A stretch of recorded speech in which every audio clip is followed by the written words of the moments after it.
Bueno, parece que no llegó la presentación desde Puerta de Alcalá. El pastor es el que me hace las presentaciones. Amor. Yuhu. Bueno, vamos a ver. No le vamos a pagar esta vez. Bien, vamos a ver. Entonces, bueno, lo bueno es que las primeras, ahorita lo van a contactar, pero las primeras las vimos la semana pasada, entonces pues ya las traen por ahí, ¿verdad? La primera fue: Padre, perdónalos porque no saben lo que hacen. Eso fue lo que dijo el Señor. En Lucas 23:34 está registrado y vemos que Él intercedió por sus enemigos, así como nosotros lo hacemos, ¿verdad? Nosotros también intercedemos por nuestros enemigos. Jesús clamó a su Padre por el perdón de los que lo crucificaron. Aún en medio de su terrible sufrimiento, fíjense, Él entendía que se comportaban así porque eran como ovejas sin pastor. Como dice Mateo 9:36. Personas necesitadas de un encuentro real con Dios y de su perdón. Y así tenemos que ver a la gente cuando nos insulta, cuando nos trata mal. A veces todo lo tomamos personal y nos ofendemos y ahí estamos como que no, ya no le voy a hablar, ¿cómo se le ocurre? ¿Verdad? O bueno, yo sé que pasa en otros lugares, aquí no. Aquí no, a nosotras no nos pasa, somos bien espirituales, pero en otros lugares sucede. Bien, pues tenemos que ver a la gente cuando alguien es agresivo, cuando alguien nos ofende, es porque tiene algún problema de fondo. Y tenemos que comprender que tienen que tener un encuentro con el Señor. Tienen algún asunto que tienen que entregarle a Dios para que Él trabaje en él y entonces puedan ver que ese no es el proceder correcto, ¿verdad? Jesús también mostró hasta el final de su vida terrenal que sus enseñanzas eran mucho más que palabras huecas. O sea que Él vivió lo que predicó hasta el mismo momento final de su vida humana, orando por sus enemigos. Y por sus perseguidores en su momento de mayor angustia. Y esto nos muestra que había coherencia en sus palabras, ¿verdad? Lo que predicaba es lo que él vivía y lo vivió hasta el último momento. Dice Mateo 5:44, pero yo os digo, amad a vuestros enemigos y orad por los que os persiguen. Eso es lo que nos enseña el Señor Jesús, pero también él lo vivió. Y ya vimos cómo sufrió y aún en medio de ese sufrimiento tan grande, él pudo hacer las cosas así tal cual las predicaba. Ya la tenemos ahí, ya llegó, ¿se fijan? Rápido, gracias. Ay, díganle gracias al pastor. Ahorita seguro nos está viendo, no, pues sí habrá pago.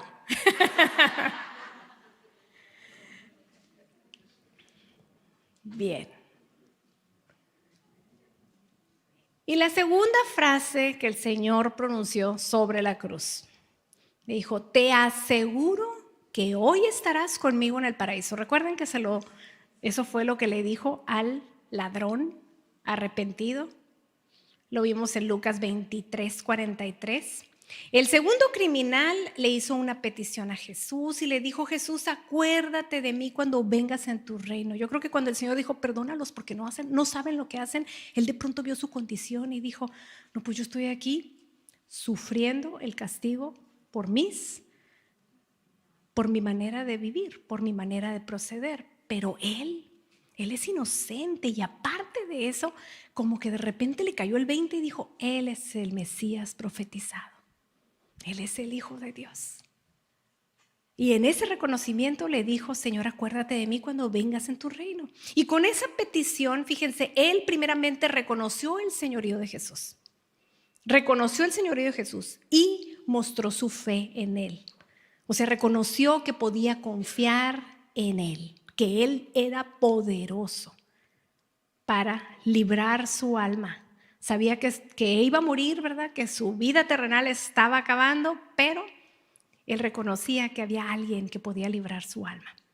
Y eso es lo que también nosotros tenemos que reconocer. Cuando no conocemos al Señor Jesús, cuando el enemigo nos trae asolados con con todo lo que hemos hecho mal, con nuestros pecados de juventud, ¿verdad? Tenemos que reconocer el señorío del Señor, mostrar fe en Él, saber que Él es fiel y justo para perdonarnos y librarnos de toda maldad. Y Jesús le aseguró el perdón y la vida eterna, algo que Jesús podía hacer precisamente porque era el Hijo de Dios, solo por eso. Entonces, gracias al sacrificio de Jesús en la cruz, nosotros también recibimos salvación y la vida eterna. Todo es cuestión de reconocer nuestra necesidad de su señorío en nuestras vidas y decir: Señor, yo por mí misma no puedo, por mí mismo no puedo. Por más que tenga fuerza de voluntad, pues no puedo.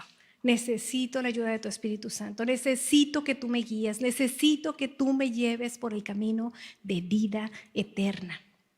La tercera frase que vemos que Jesús pronunció en la cruz fue: mujer, ahí tienes a tu hijo, que la refirió directamente a su madre terrenal, María. Y luego dijo al discípulo: ahí tienes a tu madre, a su discípulo amado, al único que estuvo ahí a los pies de la cruz, porque los demás huyeron. Bueno, él también había huido, dijimos la semana pasada, pero de pronto recapacitó y regresó y dijo: no puedo hacerle esto a mi maestro. Y regresó. Y eso también nos dio otra lección. Recuerdan que podemos equivocarnos, podemos llegar a avergonzarnos del Señor en un momento dado, pero el Señor es fiel y es justo y podemos recapacitar, podemos regresar a Él, pedirle perdón y decirle: Señor, yo no quiero negarte, yo no quiero avergonzarme de ti, no importa que me digan aleluya, no importa que se burlen de mí, yo te amo y quiero sentirme orgullosa y agradecida de ser tu hija.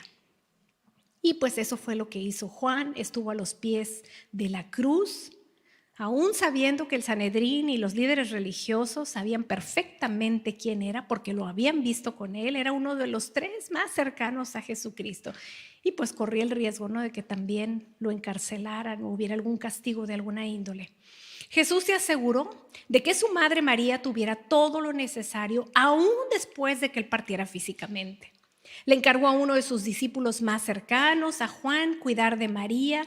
Y con este gesto Jesús nos muestra su amor y su sentido de responsabilidad como hijo. ¿Y cuántos hijos hoy en día no ven por sus padres, que ya están ancianos, que están necesitados? Y no es fácil, ¿verdad? En ocasiones no es fácil. ¿Por qué? Porque uno tiene muchas actividades, uno tiene muchos compromisos y es muy fácil justificarnos y decir: no tengo tiempo. Pero Jesús nos dejó un ejemplo, porque Él vio por su madre hasta el último momento. Es natural que una persona en el lecho de muerte, después de haber puesto en orden sus propios asuntos y después de haberse despedido de sus familiares más amados, vuelva su rostro al cielo, deseando estar a solas con Dios. Porque ya pusiste tus asuntos en orden, ya te despediste de la familia, pero generalmente la gente voltea a Dios, porque saben que su vida está terminando y que tendrán que dar cuentas delante de Dios. Y así fue, desde mediodía hasta cerca de la hora 9, dice el pasaje, más o menos las 3 de la tarde, hubo un gran silencio, dice la Biblia. Hubo un gran silencio. Normalmente el mediodía es la hora donde el sol brilla más fuerte, pero ese día se oscureció el cielo durante 3 horas, como si anunciara la llegada de la noche. En pleno día, cuando debe de estar la luz en toda su brillantez. Fue como si la naturaleza misma, incapaz de soportar el horror de la escena en la que su propio creador estaba siendo ejecutado, retiró su luz. Porque los cielos cuentan la gloria de Dios, pero también la naturaleza clama y gime cuando la creación le da la espalda a Dios. Y eso sucederá también ya cuando estudiamos el libro de Apocalipsis y las profecías bíblicas. Vimos que en los últimos tiempos habrá grandes desastres naturales, porque la naturaleza misma va a gemir y va a clamar por el regreso de nuestro Señor Jesucristo, porque se haga justicia, porque su nombre sea glorificado, porque todo hombre doble sus rodillas delante del Creador de todo el universo. Los cielos se volvieron negros, tal como será el día del Señor grande y terrible, para la segunda venida del Señor. Joel 2:31 dice lo siguiente: el sol se convertirá en tinieblas y la luna en sangre antes que venga el día de Jehová grande y temible. Saben, yo al escuchar todo lo que está sucediendo, sí saben que ahorita hay un fenómeno, ¿no? Donde estamos más alejados del sol. Ok, todas estas cosas para mí no son casualidad. A mí que me encanta la profecía bíblica, yo puedo ver que la misma naturaleza está sufriendo muchos cambios, como anunciándonos que la venida del Señor está muy próxima. ¿Saben? Nuestro corazón debe de anhelar ver el rostro de Dios. Yo cada vez que veo y escucho cosas extrañas, ¿no? Que más terremotos, que más maremotos, que tormentas y cosas extrañas. Aún todo este fenómeno que viene tanto frío ahorita en el norte de California, hay unas inundaciones terribles, muchas personas han perdido la vida, cosas extrañas están sucediendo. Y eso lo único que tiene que hacer es hacer que nuestro corazón lata de emoción. Yo cuando oigo esas cosas, lejos de que me dé miedo, yo digo: Señor, mi confianza está en ti, mi vida está en el hueco de tu mano. Yo sé que no va a pasar nada que tú no permitas con un propósito eterno. Sin embargo, esto a mí me anuncia que tu venida está muy próxima, que bien pronto estaré así cara a cara, viendo tu rostro, contemplando tu hermosura. ¿No les emociona eso? Imagínense tanto que hemos estudiado, tanto que hemos hablado de nuestro Señor. Pero ¿se pueden imaginar verlo cara a cara? Ay, a mí me dan ganas ya de decir: ya, vámonos, ven por nosotros, Maranata. De verdad que sí, de verdad que sí.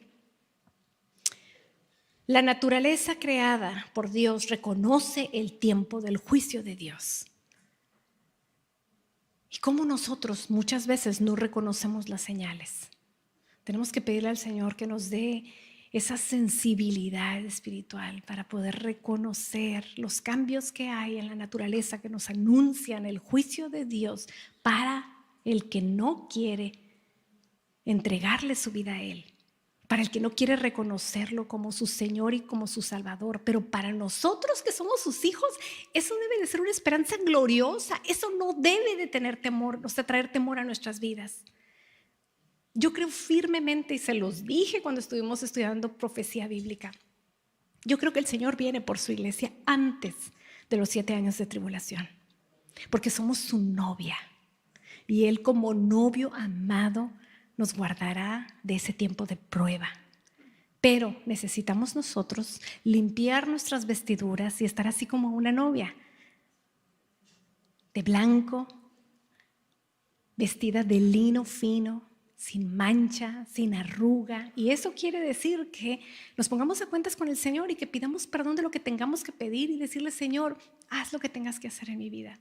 Quita todo aquello que no va de acuerdo a tu voluntad, todo aquello que me impide caminar hacia ti, correr hacia ti. Quítalo, no importa lo que duela, hazme la cirugía, corazón abierto.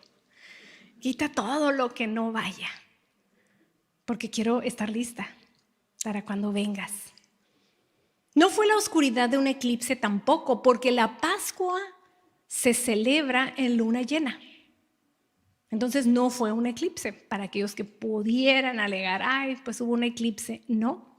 Sin embargo, el relato bíblico nos indica que al mediodía los cielos se oscurecieron y esa oscuridad inexplicable causó un efecto inmediato en las personas que se encontraban presenciando la escena. Fíjense, el peculiar fenómeno de la naturaleza hizo que las burlas de todos los que estaban presentes cesaran y las mentes de los presentes se llenaron de profundo temor. Eso es lo que dice la palabra. Ay, muy bocones, ¿verdad? Se quedaron callados. Muchos se escabulleron en silencio y dijeron: vámonos de aquí, quién sabe qué está ocurriendo, vámonos. Y durante esas horas oscuras y trágicas en las que cada momento debe de haber parecido horas, Jesús se quedó solo para soportar la agonía. Y llegó la hora cuando su angustia alcanzó su clímax final. Fíjense, todo lo que hemos estudiado del sufrimiento del Señor Jesucristo se queda cortito con el momento de ese clímax de agonía que sufrió el Señor. Jesús ya había bebido de los residuos más profundos de la copa del sufrimiento y la humillación. Lo vimos en los 2 últimos capítulos. También había soportado la más violenta ola de odio y de perversidad. Vimos cómo tanto el rey Herodes como el Sanedrín, o sea, todos se habían burlado de él. El mismo pueblo judío se habían burlado de él, le habían escupido, lo habían golpeado, andaban diciendo maldiciones frente a su cruz.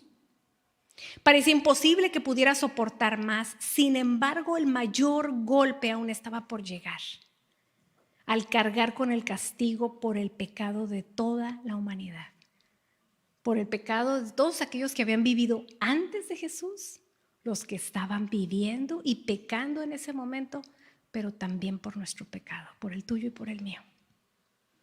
Y eso nos tiene que llevar a reconsagrar nuestras vidas al Señor. Mateo 27, 45 al 46 dice: desde la 6ª hora descendió la oscuridad sobre toda la tierra hasta la hora 9. Como a la hora 9, Jesús exclamó a gran voz diciendo: Elí, Elí, lama sabactani, que significa: Dios mío, ¿por qué me has desamparado? Lo que nos indica precisamente la 4ª frase que Jesús pronunció sobre la cruz.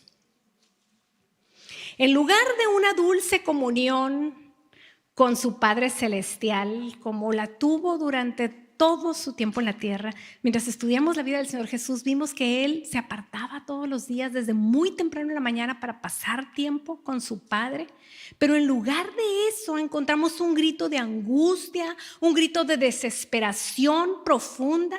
Jesús, que siempre había estado en comunión con su Padre, por primera vez se encontró totalmente abandonado. Por primera vez Dios Padre le estaba dando la espalda. Y siempre debemos tener presente que el Hijo de Dios asumió la naturaleza humana con su capacidad limitada. O sea, era 100% Dios, pero también era 100% hombre, con las limitaciones que tú y yo tenemos. Y eso es importante que lo comprendamos. Por eso el Señor dice que, dice la palabra que no tenemos un sumo sacerdote que no puede identificarse con nuestras debilidades, con nuestras tentaciones, porque Él fue tentado en todo, pero la diferencia es que no pecó. Quiere decir que las mismas tentaciones que tú y yo tenemos, Él las sufrió. Durante su vida terrenal no estaba al tanto de todas las cosas que sucederían, ¿sí? Es decir, no tenía ese conocimiento como ahorita, que es omnisciente, que todo lo sabe. Mientras caminaba por la tierra no era así. Recordemos las palabras de Jesús al referirse al día del arrebatamiento, cuando regresaría por su iglesia. Cuando Él estaba compartiendo con sus discípulos y hablándoles sobre el día del arrebatamiento, el día del rapto de la iglesia, les dijo lo siguiente en Marcos 13, 32 al 33. Dice: pero acerca de aquel día o de la hora nadie sabe. Fíjense, ni siquiera los ángeles en el cielo, ni aún el Hijo. O sea, Jesús no sabía en ese momento cuándo sería el momento en que Él vendría para llevarse en el rapto a su iglesia. Dice: mirad, o sea, solamente el Padre. El único que sabía era el Padre. Mirad y velad, porque no sabéis cuándo sea el tiempo. Por supuesto que una vez que Jesús ascendió a los cielos, después de su resurrección, Él ya tenía completo conocimiento, 100% como Dios, pero no mientras caminaba en esta tierra. En general, los dones sobrenaturales de los que estaba dotado durante su ministerio en la tierra le permitían anticiparse a los acontecimientos de modo que pudiera cumplir con su misión en cada situación. Y saben, por eso el Señor dice, y lo dijo muchas veces: cosas semejantes a las que yo hago, dijo, y aún mayores ustedes harán en mi nombre. porque el mismo Espíritu Santo que vive en nosotros era el que obraba a través de Jesús para poder poner las manos sobre los enfermos y que fueran sanos. Fíjense qué hermoso. O sea, el Señor nos dejó una autoridad increíble que muchas veces no tomamos posesión de ella. Es una herencia y no tomamos posesión de ella. Y andamos creyéndole al enemigo y diciendo, no, pues tengo que andar enferma. Ay, el enemigo me trae chicoteada. Pues qué mal, porque tenemos la autoridad delegada por Dios para echar fuera y pisotear serpientes y escorpiones y sobre toda fuerza del enemigo. O sea, no hay ningún plan que venga del infierno en nuestra contra que pueda prosperar si nosotros nos paramos en la identidad que Cristo nos ha dado como sus hijos. Nosotros podemos decir, no, fuera. O sea, yo soy hija del Rey de Reyes y Señor de Señores, del Creador de todo el universo, y tú no eres nadie para venir a decirme nada. Tú no puedes recordarme lo que yo hice en el pasado porque yo ya fui perdonada y yo soy una nueva criatura en Cristo y tengo la autoridad delegada por Dios. Así que fuera. Pero no usamos esa autoridad y andamos todas agüitadas y ay, a ver cuándo viene la doctora Miranda para que ore por mí. No es que esté mal que ore por nosotros, pero toma autoridad, ¿verdad que sí? A mí me gusta dar este tipo de enseñanzas porque, y esta es una palabra que pues, a veces no me gusta usarla porque la usa el mundo, pero vamos a entenderla bien, ¿sí? A mí me gusta empoderar a los hijos de Dios. En el buen sentido de la palabra, ¿verdad? No se me levanten y lleguen a su casa y al marido, ¡fuera! No, eso no les enseñamos. Pero tenemos que empoderarnos contra el reino de las tinieblas, porque tenemos el poder delegado por Dios. ¿Sí me explico? Sí, no me saquen de contexto mis palabras, porque todo me llega. Quiero que sepan que todo lo que le dicen a los maridos, van y se quejan con mi esposo y luego mi esposo me dice, yo le digo, no, tragiversaron las cosas. Así no fue. Verás, checa mis enseñanzas, por eso están grabadas. A través de las profecías, Jesús también pudo prever, fíjense, paso a paso el curso de su ministerio y los fatales acontecimientos que habrían de acabar con su vida. Es decir, él no sabía qué seguía, pero como él era un estudioso de la palabra de Dios, un estudioso de las Escrituras desde pequeño, aparte María sabía que él venía como hijo de Dios, y ella se aseguró que él fuera instruido en las Escrituras. Entonces él sabía perfectamente qué cosas tenía que vivir el Mesías. Y él se apegaba a lo que decían las Escrituras para que se cumplieran.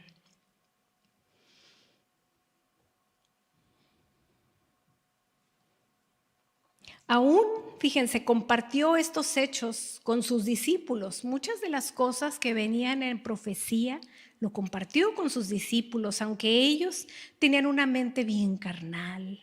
Ellos no entendían las cosas porque no pensaban en las cosas a través del Espíritu, sino a través de su mente carnal. Y no entendían muchas cosas, no entendieron que él tenía que morir, no entendieron que él no iba a llegar con carruajes y a tirar al imperio romano. No entendían que su reino era para el final de los tiempos, que él sí iba a reinar sobre la tierra, pero después de los 7 años de tribulación, después de su segunda venida, no lo entendieron. Y Jesús se los dijo en varias ocasiones, hasta después de su resurrección, fue donde les cayó el 20. Hasta que Jesús resucitó y se volvió a aparecer entre ellos, fue donde dijeron, órale. Pero había una cosa que aparentemente le fue negada a Jesús en su humanidad. Y esa terrible verdad le llegó precisamente mientras estaba en la cruz. En ese tiempo, en esas horas de oscuridad, que el Padre Celestial le iba a dar la espalda mientras Jesús cargaba sobre sus hombros el pecado de toda la humanidad. Es decir, Él dijo, no, sí, puedo. Porque aunque todo el mundo me rechace, aunque se burlen de mí, aunque sufra, yo tengo mi comunión con Dios Padre. Pero vemos ese clamor de angustia porque en ese momento, en su humanidad, Él reconoció y se dio cuenta que el Padre le tenía que dar la espalda. Lo único que lo había sustentado durante todo el sufrimiento era la presencia del Padre. Pero a medida que la oscuridad se hizo más profunda, entonces Jesús comenzó a sentir, junto con todos sus otros sufrimientos, que algo más grave se avecinaba. Y así como el sol había retirado su luz, la luz de la presencia de Dios parecía retirarse. Y por eso gimió: Padre, ¿por qué me has abandonado? Durante su vida terrenal, Jesús había experimentado el abandono y el rechazo. Recuerden que sus hermanos y sus hermanas lo habían juzgado mal. Las personas de Nazaret, donde él nació, no aceptaban sus enseñanzas y lo rechazaban, y por eso decía que no hay profeta en su propia tierra. Decían, ay, si nosotros lo vimos jugar aquí entre nosotros, ¿cómo que ahora es el Mesías? No lo aceptaban. Las multitudes que lo habían seguido durante los 3 años de ministerio, al final lo habían abandonado. Y aún sus propios 12, ¿no? Sus discípulos, uno lo traicionó y los demás lo abandonaron en la hora de la prueba. Sin embargo, Jesús, siempre que había experimentado rechazo del ser humano, él podía buscar la comunión y la fortaleza con su Padre Celestial. Pero en estos momentos de una angustia indescriptible, fíjense, su naturaleza perfecta estaba siendo desgarrada bajo una terrible tensión, porque a Jesús, humano, le parecía que el control del mundo se había escapado de las manos del Padre. ¿Y saben cuántas veces nos sucede lo mismo a nosotras? Jesús, al igual que millones de nosotros, al pasar por tribulaciones, se sintió impulsado a exclamar, ¿por qué? ¿Alguna vez te has preguntado, Señor, por qué? ¿Dónde estás? Jesús se encontraba experimentando lo más profundo del dolor del alma.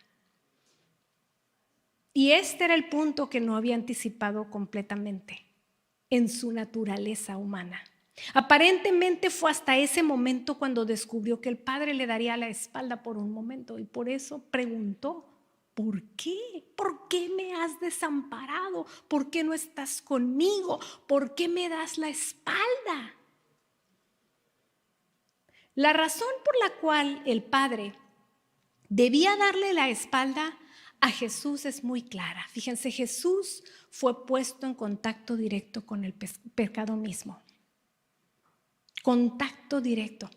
Él era el chivo expiatorio sobre el cual fueron descargados todos los pecados del mundo entero a través de la historia de la humanidad.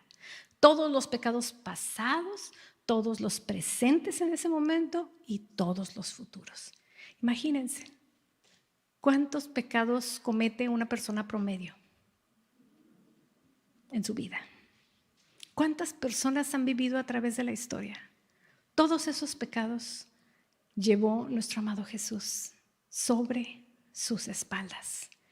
Y el apóstol Pablo nos dice que Jesús se hizo pecado por nosotros. Fíjense, 2 Corintios 5:21 dice, al que no conoció pecado, por nosotros, o sea, por nuestra culpa, Dios le hizo pecado, para que nosotros fuésemos hechos justicia de Dios en él. Y por eso hoy, cuando tú le has entregado tu vida a Jesucristo, cuando lo has declarado tu Señor y el Salvador de tu vida, cuando te has arrepentido de tus pecados y has reconocido el gran sacrificio que Él ha hecho y lo aceptas, entonces Dios Padre te ve,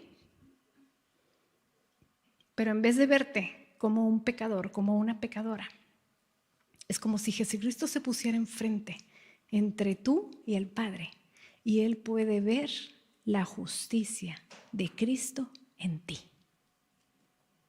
Y Él te ve justo, Él te ve justa, porque te ve a través de Jesucristo. Díganme si no le debemos todo. No hay mayor amor que el que da su vida por sus amigos. A Jesús como un padre misericordioso, sino como un juez ofendido con un criminal. Por eso tuvo que darle la espalda. Por eso tuvo que abandonarlo. Y esto nos muestra claramente, fíjense, que el pecado no puede habitar donde está Dios. La Biblia nos dice claramente y nos advierte en Hebreos 12:14 que sin santidad nadie verá a Dios. Y a mí me da mucha tristeza cuando personas que se dicen creyentes, que van a una congregación, mantienen una vida de pecado. Mantienen una vida de pecado, pensando que Dios es grande, es misericordioso y, yo ya lo acepté y me voy a ir al cielo. Nadie me podrá arrebatar de la mano de Dios. Y entonces toman en vano el sacrificio de nuestro Señor Jesucristo, todo su sufrimiento, y siguen viviendo en pecado de manera consciente. Y para mí es muy claro que esas personas no podrán ir al cielo en el arrebatamiento. Aunque hayan entregado su vida a Cristo, se van a quedar, a agarrar la onda, a entender que sin santidad nadie verá a Dios. Finalmente, si aguantan la persecución que va a ser terrible, van a llegar a la presencia de Dios, pero como mártires descabechados. Eso es lo que dice Apocalipsis. Sí, nadie los va a apartar de la mano de Dios, pero van a sufrir terriblemente por no querer entender por revelación. Y hemos visto que uno puede entender por revelación o por tribulación. Y el Señor por eso permite que pasemos por situaciones bien adversas, para que entendamos que, Señor, cuando andamos pasando por una situación adversa, ¿qué decimos? Señor, si tú me ayudas, te prometo que ahora sí voy a leer toda la Biblia en un año. Señor, si tú me ayudas, te prometo que no vuelvo a decir ninguna mentira. Señor, si tú me ayudas, te prometo que este pecado ahora sí lo dejo. ¿Verdad? Pero el Señor es tan bueno que sigue tratando con nosotros a través de las tribulaciones para que ahora sí nos pongamos las pilas, porque cuando venga el Señor, no todos nos iremos, chicas. Yo sí estoy bien segura que si el Señor viniera en este momento, en las congregaciones no todo el mundo se iría. Una vez soñé que estábamos en la congregación, y yo sé que este fue un sueño que fue una advertencia, porque yo soñé vívido que estábamos en la congregación en medio de la alabanza con nuestros brazos arriba, pues prácticamente todos, y en eso vino el Señor. Y así, algunos nos empezamos a elevar, pero no todos, ni la gran mayoría. Y de repente unos se quedaban como que, ¿qué está pasando? Querían agarrarse de los tobillos. No podían. Y mi oración como esposa del pastor de esta congregación es que entre un temor santo, un temor reverente en nuestros corazones, que comprendamos esta verdad fundamental para nuestras vidas, y cada pastor que vele por sus ovejas. Pero yo digo, Señor, ayúdanos a que toda nuestra familia espiritual nos podamos ir en el rapto.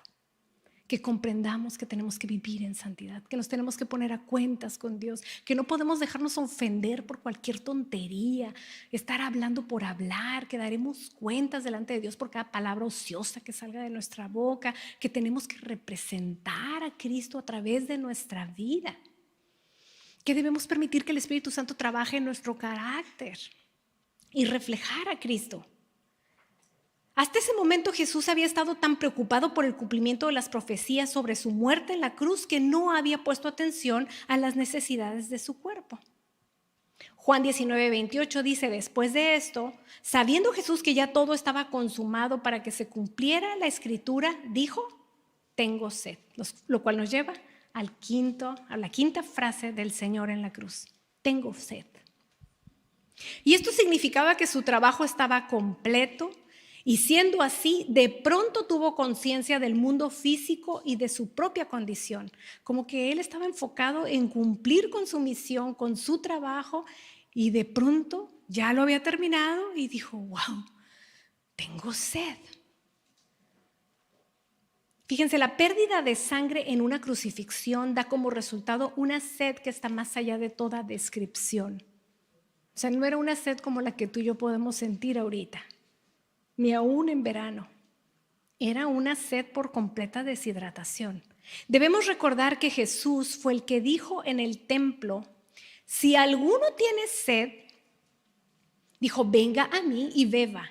El que cree en mí, como dice la Escritura, ríos de agua viva correrán en su interior. Vaya contraste, ¿no?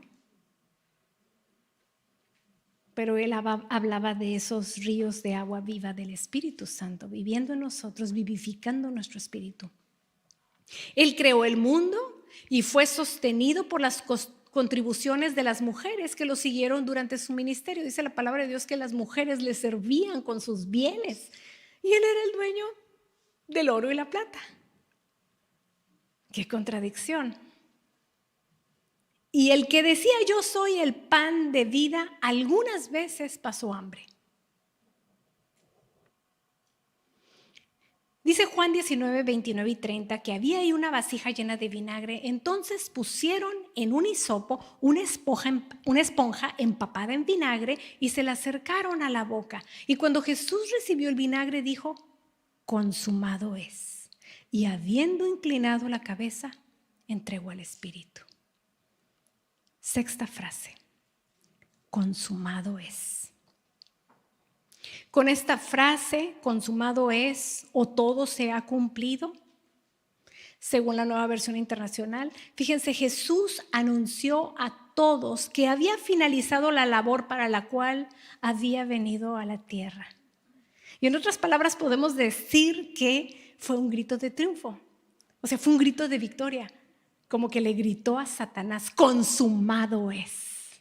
Trataste de tentarme, trataste de distraerme, pero triunfé. Consumado es. Logré cumplir la voluntad de mi Padre aún y a pesar de ti. Su sacrificio en la cruz nos dio acceso a la salvación y a la vida eterna. Y yo creo que lo que lo mantuvo fue el ver tu rostro y el mío cuando estaba en esa cruz, cuando estaba sufriendo, cuando estaba en el poste de flagelación.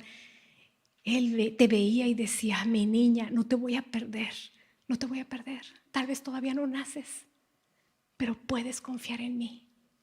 Cuando llegues a la historia, puedes confiar en mí porque yo voy a permanecer, yo voy a perseverar hasta el final por amor a ti. Y yo así lo agarro, yo lo agarro personal. Yo sé que murió por ustedes también, pero yo lo veo como que murió por mí. Y así tienen que agarrarlo, porque si así lo toman, entonces van a vivir vidas significativas. Van a entender que no estamos en esta tierra para vivir, para agradarnos a nosotros mismos. No nos pertenecemos, fuimos compradas por un gran precio. Hay una tarea que hacer, nuestra vida tiene que invertirse para el reino. Por eso dice el Señor que lo amemos con todo nuestro corazón, alma, mente y fuerzas, pero que también amemos a nuestro prójimo como a sí mismo. ¿Y cómo vamos a demostrar el amor? Como el Señor Jesús, sirviendo a otros, dando nuestra vida por otros, cediendo nuestros deseos y nuestra comodidad por los demás, por bendecir a los demás. Esa es la única vida significativa.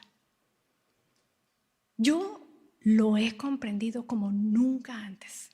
Créanme que este año yo me levanté con un firme propósito de decir, Señor, mi vida va a tener trascendencia.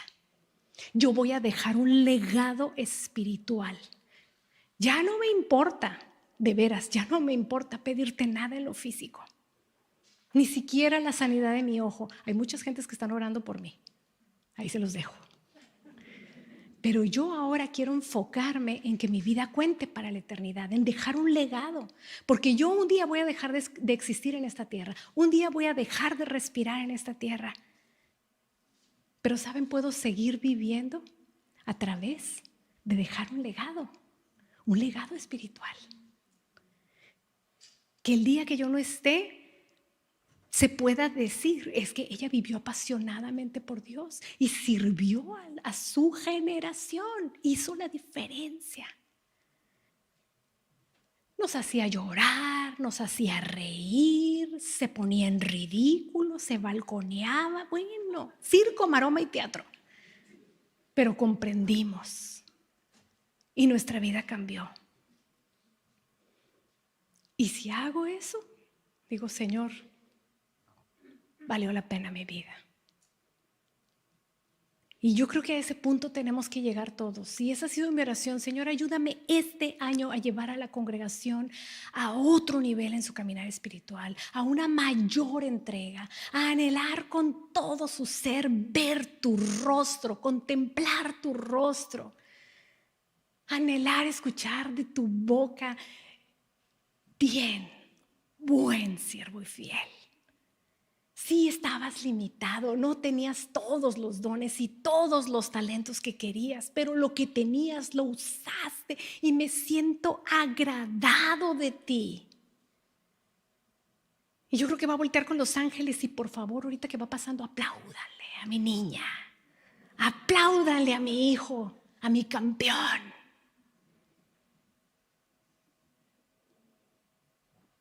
Porque mantuvo sus ojos en mí, porque no se dejó desviar por lo que el mundo le ofrecía, porque se salió de su área de comodidad. Por eso, aparte de todos los milagros poderosos que realizó durante su vida terrenal, Jesús acababa de hacer el milagro más grande de todos, que era el pago de nuestra redención. Él terminó con broche de oro. Y lamentablemente muchos creyentes no han comprendido esto y muchos creen que la salvación la debemos de ganar con buenas obras, cumpliendo ritos, cumpliendo tradiciones, ayunando, orando, invocando ángeles y santos y con todo tipo de esfuerzos y disciplinas humanas. Y no es así. Ahora que viene el teólogo, a la persona que me lo recomendó le dije, a ver, pero espérate. Nosotros estamos en contra, y lo digo con todo respeto, de que un cristiano se haga judío. ¿Por qué? Porque ya no estamos bajo la ley, estamos bajo la gracia. Si él vive en Jerusalén y es un judío mesiánico, nada más que si va a venir a hablar aquí nosotros mandamos y no queremos que hable de las obras, porque nosotros somos por gracia. Y la persona que me lo recomendó me dijo, no, es que él es un judío, pero él entiende que la salvación no es por obras, sino por gracia. Dije, bueno, puede venir a pararse aquí siempre y cuando no diga cosas que van en contra de lo que nosotros creemos. Ni cuando vayamos a Israel, no se debe de enseñar algo que va en contra de lo que nosotros creemos. La expiación por nuestros pecados fue completada en la cruz del Calvario. Esto quiere decir que Jesús hizo una obra completa y perfecta por nosotros. No hay nada más que nosotros podamos hacer como un esfuerzo para ganarnos la salvación, porque es cuestión de fe, es creer que Jesús lo hizo. Ahora, como agradecimiento, ¿verdad? Por ser salvos, por tener esperanza de vida eterna, por ver su amor derramado por nosotros en la cruz del Calvario, entonces vamos a vivir de acuerdo a sus estatutos y de acuerdo a sus ordenanzas. Vamos a orar, vamos a leer la Biblia, nos vamos a congregar, pero no para ganarnos la vida eterna. Y debemos tomar posesión de todo lo que Dios ha preparado para nosotros por medio del arrepentimiento genuino por nuestros pecados y aceptando la obra completa y perfecta de Jesús en la cruz por fe. Y lo mismo aplica para nuestra sanidad física. Como se los dije hace rato, Él ya llevó nuestras dolencias y nuestras enfermedades en la cruz del Calvario y por sus llagas ¿Seremos salvos? No, ya fuimos salvos. Entonces tenemos que reclamar eso para nosotros. Señor, en tu nombre soy sana, porque tú eres mi sanador. El Señor tomó nuestras dolencias. Por sus llagas fuimos sanados. Y no hay necesidad de tratar de ganar nuestra sanidad. No hay necesidad de persuadir a Dios para que nos sane. No hay necesidad de ver si Dios tiene un propósito misterioso al negarse a sanar. Pero los tiempos de Dios son perfectos. Solamente Dios sabe si tú tienes alguna enfermedad y en este momento te sana. Solo Él sabe en su infinita sabiduría, porque Él es omnisciente, si tú te vas a alejar y te vas a enfriar de Él. Entonces nuestra oración debe de ser: Señor, todo lo que vaya de acuerdo a tu voluntad para mí, yo lo recibo. No permitas que yo me aleje de ti. Y esa ha sido mi oración: Señor, si este ojo así me mantiene cerca de ti, me mantiene enfocada en ti, ahí déjalo. No pasa nada. Y es bien difícil orar así, es bien difícil orar así. Porque uno que todavía está chamaca y le queda la mitad de la vida, dices, apenas voy a la mitad y ya traigo medio ojo. Se ríen allá los chavos, ¿verdad? Pero sí, yo estoy chamaca todavía. El hermano Wayne tiene 100, ya va para 101. Voy a la mitad, ¿no? Todo lo que uno tiene que hacer es venir a Dios en humildad, arrepentimiento y aceptar lo que está dispuesto a dar como un regalo gratuito de gracia. Lucas 23:46 dice: entonces Jesús, gritando a gran voz, dijo: Padre, en tus manos encomiendo mi espíritu. Y habiendo dicho esto, expiró. Durante su tiempo en la tierra, fíjense, Jesús buscó hacer siempre la voluntad de su Padre. Y esa debe de ser nuestra oración: Señor, que lo que yo busque en mi vida sea siempre hacer tu voluntad, no la mía, tu voluntad. Como Jesús dijo cuando estaba en el Getsemaní: Señor, si puede pasar de mí esta copa, que pase, pero no mi voluntad, sino la tuya. Él, siendo Dios, se sometió voluntariamente a la voluntad de Dios Padre por amor a nosotros. Jesús vino a cumplir con una misión específica encomendada por el Padre y la cumplió hasta el final. Y hoy yo te quiero preguntar: ¿estás cumpliendo con el propósito que Dios estableció para tu vida? No me respondan, es para que reflexionen. ¿Estás viviendo para complacerte? ¿Estás viviendo una vida cómoda? O sea, yo voy a servir a Dios siempre y cuando, que no sea en mi tiempo de ir al gym, que no sea en mi tiempo de viajar, que no sea en mi tiempo de descansar o de ver series. Sin un compromiso, sin una responsabilidad, sin servir a Dios al servir a otros. Porque esto muestra que no hemos entendido que el tiempo apremia, que el Señor ya viene y que es importante que nos activemos. Porque yo no quiero que cuando lleguemos al cielo yo les diga: se los dije. Ay, pastora, es que me pasaron las recompensas por enfrente y las perdí. Te voy a decir: te lo dije una y otra vez en Mujer de Éxito, te dije. Enfócate. Ya para terminar, fíjense, Jesús ya había terminado y ya podía regresar al Padre. Y con esta frase Jesús entregó su espíritu y exhaló su último suspiro. Si quieren pasar, chicos. Gracias. Su obra redentora fue completada y Él entregó su vida por su propia elección. Fue su voluntad entregar su vida. Y Él dijo: nadie me la quita, sino que yo la pongo de mí mismo. Tengo poder para ponerla y tengo poder para volverla a tomar. pero él sabía que si salvaba su vida, te perdía a ti y me perdía a mí. Dijo, este mandamiento recibí de mi Padre. Y como les digo, nadie muestra mayor amor que quien invierte su vida en servir a otros. No hay mayor propósito de vida que servir a otros. Servirle por amor, no servir por obtener algo a cambio, por obtener un beneficio, por obtener influencia, por obtener ganancias materiales. Cuando Jesús encomendó su espíritu a Dios, estaba entregando su espíritu al Padre, quien lo conservaría a salvo.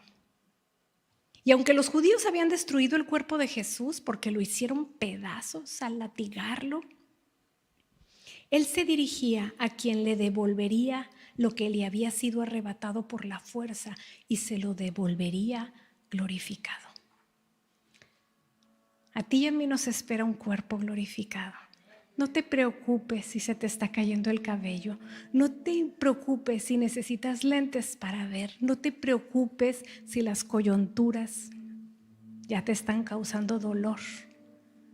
No te preocupes si te falta algo, porque Dios te dará un cuerpo glorificado.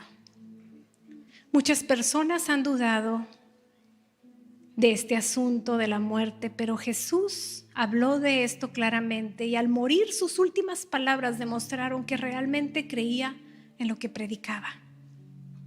Las últimas palabras de Jesús deberían ser las últimas palabras de todos los creyentes. Padre, en tus manos encomiendo mi espíritu.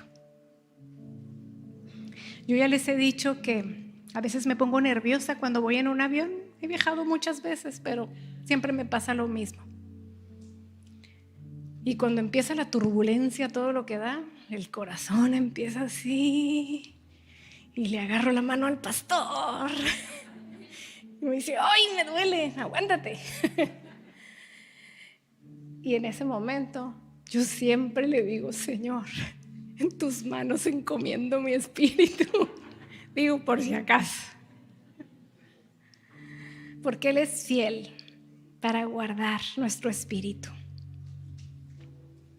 La próxima semana estaremos viendo la muerte de Jesús, después la resurrección de Jesús, después las apariciones de Jesús, después la gran comisión y finalmente el juicio venidero. Pero hoy vamos a cantarle al Señor con todo nuestro corazón, reconociendo que Él viene muy pronto, que nuestro amado viene por nosotros y podría venir esta noche y podríamos no terminar la serie. Por eso siempre tenemos que estar en armonía y en sintonía con nuestro Dios. Vamos a terminar esta noche alabando a Dios con toda nuestra adoración, con una actitud de agradecimiento. Y si hay algo que no le has entregado al Señor, ahí en tu lugar, entrégaselo al Señor. Dile, Señor, quiero amarte más, quiero conocerte más, quiero entregarte esas áreas de mi vida que todavía no te he entregado. Quita toda distracción de mi vida. No quiero correr tras las riquezas naturales, terrenales, quiero correr tras los tesoros celestiales que perduran para siempre. Ayúdame a invertir el resto de mi vida, lo que quede de mi vida, para gloria de tu nombre y para bendecir a otros. Y que el Señor les muestre cuál es el paso que tienen que dar en este año. Si tienes que integrarte a algún ministerio o tienes que hacer algún ajuste en tu vida, dile, Señor, hazlo, háblame. Cierren sus ojos y vamos a pasar un tiempo a solas con Dios.